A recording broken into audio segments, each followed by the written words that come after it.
آپ فتح صاحب یہ جو ایپیسوڈ چل رہا ہے پائلٹس والا، اس کے اوپر تبصرہ کریں گے؟ کوئی مناسب طریقہ ہو سکتا تھا جس سے پاکستان کی اتنی رسوائی یا جگ ہنسائی نہ ہوتی؟ ندیم ملک صاحب، میں وہیں تھا قومی اسمبلی میں جب غلام سرور خان صاحب جو سینئر سیاستدان ہیں، کئی دفعہ وزیر رہے ہیں، انہوں نے ایک ریٹن رپورٹ ہاؤس میں پیش کی تھی اور اعداد و شمار پیش کیے تھے، اور میں نہیں سمجھتا کہ انہوں نے کوئی بلنڈر کرنے کی کوشش کی ہوگی، جان بوجھ کے ایسا کوئی نہیں کرتا۔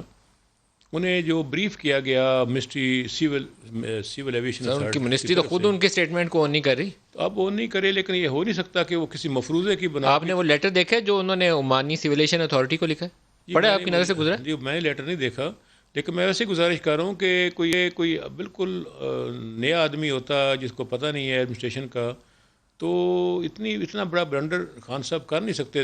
سر فلور آف دی ہاؤس پوری دنیا نے اب دیکھ لیا، اب تو پی آئی اے آپ کی بیٹھ گئی، ابھی بھی کوئی کسر باقی ہے؟ آپ کو اسٹیٹمنٹ سنواتے ہیں، دوبارہ دکھائیے گا منسٹر صاحب کا بیان، دکھائیے گا کیا کیا فیڈ بیک ایسا کیا گیا۔ پاکستان میں ٹوٹل 860 ایکٹیو پائلٹس، ان میں سے 262 ایسے پائے گئے کہ انہوں نے خود ایگزام نہیں دیا، ان کی جگہ کسی نے ایگزام دیا۔ 54 کیسز ایسے تھے، 28 لوگوں کو شوکاز دیے، 18 لوگوں کی پرسنل ہیئرنگ، 9 پائلٹس نے روتے روتے کنفیس بھی کر دیا کہ ہم سے یہ غلطی ہوئی ہے، ہمیں معاف کریں۔